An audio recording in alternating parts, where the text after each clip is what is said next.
సాయంత్రం వేళ ఈ మా మొక్కలకి వాటరింగ్ చేద్దామని వచ్చానండి పైకి. కొంచెం క్లౌడీగా ఉంది. గాలైతే మాత్రం చాలా ఎక్కువొస్తుంది. సో, వాటరింగ్ స్టార్ట్ చేయకుండా ఈ గార్డెన్‌లో ఈ ప్లాంట్స్‌ని, ఫ్లవర్స్‌ని చూసి ఎంజాయ్ చేస్తున్నాననమాట. వర్షం వస్తదా అని వెయిటింగ్.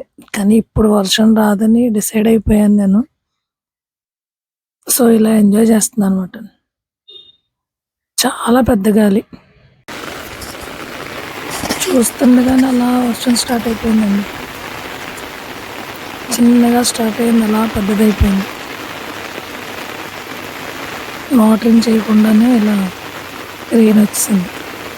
ఏదేమైనా మనం ఎంత వాటరింగ్ చేసినా లేదా మొక్కల మీద వాటర్ ఎంత స్ప్రే చేసినా అంత లష్‌నెస్ అన్నది రాదంట. అంత పచ్చదనం కనిపించదు మనకు మొక్కల్లో.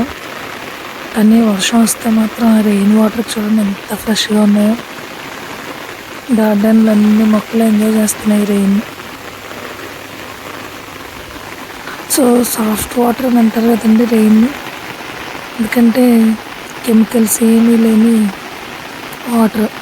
అందుకే మనం వర్షం వచ్చే ఆ సీజన్‌లో మొక్కలు ఏమన్నా పెడితే ఈజీగా వచ్చేస్తాయి. ఇంత వర్షంలో కూడా నేను ఈ పూలు వదలట్లేదు.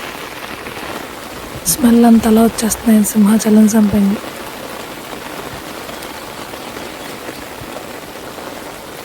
అలా తిరుగుతున్నాను గార్డెన్ చుట్టూ ఈ వర్షంలో. భలే ఉంటదండి. ఈ వర్షంలో అంతలా ఎంజాయ్ చేస్తూ ఉంటే. సో, నైట్రోజన్ చాలా రిచ్‌గా మాత్రమే వర్షంలో ప్లాంట్స్‌కొస్తది. హ్యాపీగా ఉన్నాయి మా ప్లాంట్స్ అన్నీ.